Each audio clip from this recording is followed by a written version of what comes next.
김구 선생은 백범일지에서 자신이 바라는 우리나라를 이렇게 그린 적이 있습니다. 나는 우리나라가 세계에서 가장 아름다운 나라가 되기를 원한다. 가장 부강한 나라가 되기를 원하는 것은 아니다. 내가 남의 침략에 가슴이 아팠으니 내 나라가 남을 침략하는 것을 원치 아니한다. 우리의 부력은 우리의 생활을 풍족히 할 만하고 우리의 강력은 남의 침략을 막을 만하면 족하다. 오직 한없이 가지고 싶은 것은 높은 문화의 힘이다. 문화의 힘은 우리 자신을 행복하게 하고 나아가서 남에게 행복을 주겠기 때문이다. 김구 선생의 이 글을 쓰고 90년이 지난 후 2020년의 대한민국은 그가 그토록 바라던 높은 문화의 힘을 가진 나라가 되었습니다. 그저 돈 많고 군사력 강한 강대국이 아니라 다른 나라의 모범이 되고 다른 나라들이 모방하고 싶은 나라가 되었습니다. 선진국이 된 것이죠. 그럼 어떤 면에서 우리나라가 선진국이라고 할 수 있을까요?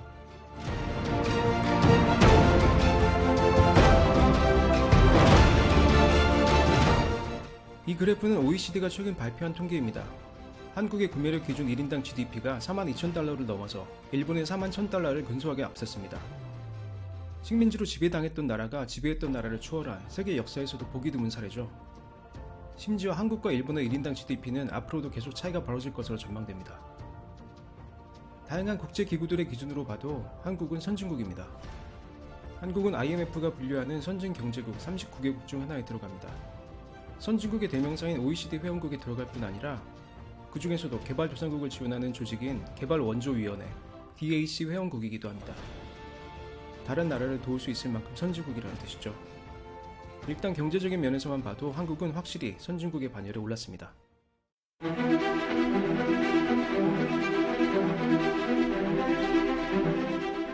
세계 1등 국가라고 자부하던 미국이 코로나에 휘청이고 있습니다. 유럽의 선진국들도 코로나에 속절없이 당하고 있죠. 하지만 한국은 드라이브스루, 워킹스루 같은 창의적인 방식을 사용해서 전 세계에서 가장 빠르고 효율적인 검사를 하고 있습니다. 한 미국 언론은 전면적인 국경 봉쇄 없이 코로나를 진정시킨 유일한 나라라고 한국을 추켜세웁니다. 빌 게이츠도 셧다운 같은 폐쇄 조치 없이 대응하고 대규모 진단을 효과적으로 해낸 한국을 배워야 한다고 말합니다. 코로나 진단키트도 전 세계에서 요청해 쇄도하고 있죠. 한국 정부의 신속한 결정과 기업들의 발빠른 개발이 조화된 결과였습니다. 한국은 전 세계 최고의 의료 시스템을 가진 선진국입니다.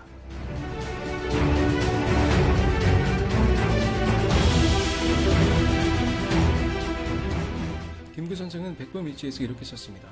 나는 우리나라가 남의 것을 모방하는 나라가 되지 말고 이러한 높고 새로운 문화의 근원이 되고 목표가 되고 모범이 되기를 원한다. 영화 기생충은 우리나라의 이야기를 우리나라 배우들이 우리말로 연기했습니다. 어떻게 보면 가장 한국적인 영화지만 그럼에도 불구하고 전 세계의 공감을 얻었습니다. 칸 영화제에서는 황금 종려상을 받고 미국에서는 아카데미 사상 최초로 영화가 아닌 외국어 영화로 작품상을 받았습니다. 봉준호 감독은 가장 개인적인 것이 가장 창의적인 것이라고 수상소감을 말했습니다. 이제 가장 한국적인 것이 가장 창의적이다라고 말할 수 있는 새로운 시대를 여는 선언과 같이 들립니다. K-POP도 마찬가지죠. BTS를 비롯한 한국 스타들은 이제 아시아를 넘어 전 세계에서 인기를 얻고 있습니다. 특히 BTS의 위상은 전 세계 최고 수준이죠. 외국인 가수론 최초로 뉴욕 그랜드 센트럴 역에서 공연했을 뿐 아니라 미국 간판 토크쇼인 투나잇쇼에서 한 회를 통째로 BTS 편으로 만들기도 했습니다. 아무리 최고 인기를 누리는 스타라도 한 편을 통째로 채운 적이 없었죠. 항상 한 편에 3명 이상이 나오는 쇼를 BTS가 단독으로 채울 정도였습니다. 역시 가장 한국적인 것이 가장 발전되고 세련되고 멋진 것으로 전 세계에 받아들여지고 있는 것이죠. 넷플릭스에서 최고 인기를 누리고 있는 한국산 좀비 시리즈 킹덤도 그렇습니다. 조선시대를 배경으로 그린 좀비 이야기에 전 세계가 열광하고 있죠. 기존 좀비물에서 볼 수 없던 배경, 탄탄하고 빠른 전개, 화려한 액션과 아름다운 장면 연출, 멋진 연기가 어우러져서 최고의 호평을 받고 있습니다. 한국의 대중문화도 이제 세계적인 수준입니다.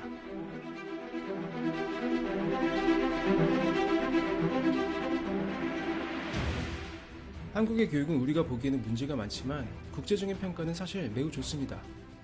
OECD에서 매년 발표하는 국제학업 성취도 평가가 있습니다. 2000년대 이후로 이 평가에서 거의 매년 읽기, 수학, 과학 등 모든 영역에서 OECD 국가 중 항상 5위 안에 들어가는 교육 강국입니다. 한국의 높은 국민의식은 이번 코로나 사태를 통해 다시 한번 증명되었죠. 한국은 사재기가 없는 거의 유일한 나라입니다. 시민의식이 높다는 유럽 국가들도 사재기가 거의 일상화되었죠. 한국은 이런 국가적인 재난이 있을 때마다 항상 서로 단결해서 위기를 잘 극복했던 경험이 있습니다. 이런 경험이 쌓이면서 한국의 국민의식은 세계에서 가장 높은 수준으로 인정받고 있습니다.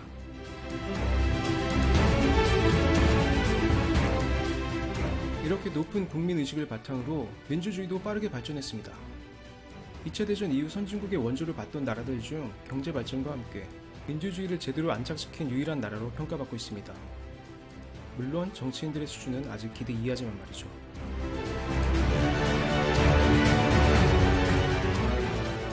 한국의 치안은 세계적으로도 우수한 수준입니다. 사실 밤에 마음 놓고 돌아다닐 수 있는 나라가 얼마 되지 않죠. 하지만 한국은 어디든 밤늦게 돌아다녀도 비교적 안전한 편입니다. 해외 여행객들에게도 한국은 안전하기로 유명한 나라죠.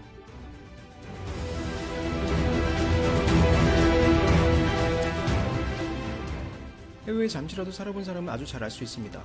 한국의 공공기관 서비스의 품질과 속도는 세계 최고죠. 해외에서는 간단한 증명서 하나 발급받는데도 며칠, 몇 주, 심지어 한 달 이상이 걸리기도 합니다. 우리나라에서는 웬만한 서류는 신청만 하면 바로 그 자리에서 발급받을 수 있고 집에서 온라인으로도 쉽게 인쇄할 수 있죠. 공공서비스는 품질로 보나 속도로 보나 우리나라만한 곳은 세계 어디에도 없습니다.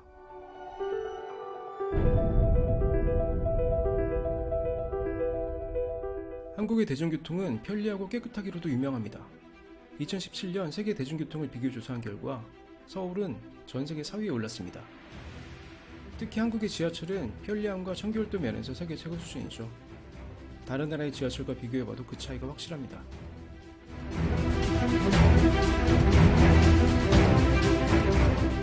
한국은 반도체, 디스플레이, 스마트폰, 배터리 등 각종 분야에서 세계 최고의 역량을 갖고 있습니다. 인터넷 속도, 5G 도입 등 통신기술 관련해서도 한국은 세계 최고 수준을 자랑하죠.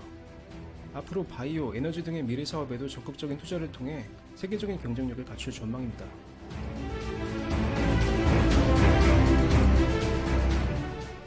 이렇게 한국은 어느 모로 보나 당당한 선진국입니다. 물론 아무 흠없는 완벽한 나라는 아닙니다.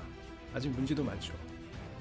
계속 악화되는 양극화 문제, 국민의 수준을 따라오지 못하는 정치, 북한과 관련된 안보 문제 등등 산재한 문제도 많습니다. 하지만 이건 어느 나라나 마찬가지입니다. 아무리 잘 산다는 북유럽 국가들도 나름의 문제가 있고 세계 최강이라는 미국도 우리 상식으로 이해할 수 없는 문제들이 많죠. 제가 지금 강조하고 싶은 것은 우리도 이제 충분한 경쟁력을 갖추고 있다는 겁니다. 더 이상 움츠러들지 말고 얼마든지 자신감을 가져도 된다는 말이죠. 지금까지 미국은 자본과 군사력을 앞세워 힘으로 강요하는 국제사회 리더였습니다. 하지만 이제 한국은 김구 선생이 말했던 앞선 문화를 바탕으로 세계가 자발적으로 따르는 리더 국가가 될 수 있습니다. 자본의 힘, 군대의 힘이 무서워서가 아니라 문화의 힘과 선한 영향력을 담고 싶어서 따르는 그런 나라 말이죠. 그렇게 한국이 세계를 리드하는 나라가 될 겁니다. 한국은 이제 충분한 경쟁력을 가진 선진국이니까요.